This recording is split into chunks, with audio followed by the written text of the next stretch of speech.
Olá, quero deixar aqui uma reflexão para você. Eu estava lendo hoje de manhã uma palavra maravilhosa. Se encontra no livro de Lucas, capítulo 5, fala sobre a pesca maravilhosa.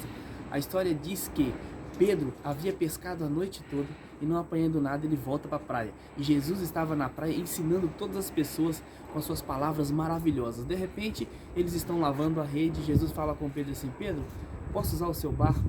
Então Jesus sobe o barco de Pedro e começa a ensinar as pessoas, porque a multidão era muita, exprimiam Jesus. Então quando ele termina de ensinar a multidão aquilo que ele havia proposto, então ele vira para Pedro e fala assim: vamos para o mar. Então a Bíblia diz que Jesus mais Pedro no seu barco voltam para o mar.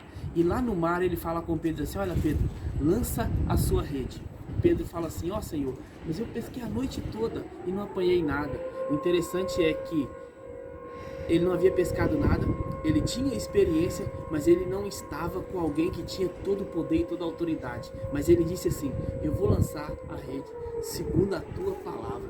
E no momento que Pedro lança a rede, ele puxa, então a rede veio cheia de peixe que se rompia, então ele teve que pedir ajuda aos seus colegas para que viessem ajudar para tirar os peixes da água, colocar dentro do seu barco. O que eu quero dizer com isso?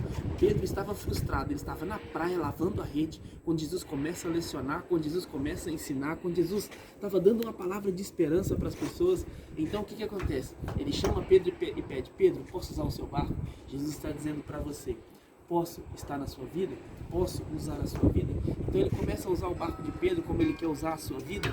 Então o que acontece? Depois que ele termina de lecionar, depois que ele termina de falar com as pessoas, então ele vai para o lugar da frustração de Pedro. Olha que interessante. Deus quer levar você no lugar da sua frustração e mostrar para você que Ele é capaz de fazer grandes coisas na sua vida. Aonde Pedro foi frustrado, foi aonde Jesus fez um grande milagre na vida de Pedro, fazendo com que ele pescasse a maior pesca da sua vida. O que está faltando? Está faltando Jesus estar no seu barco.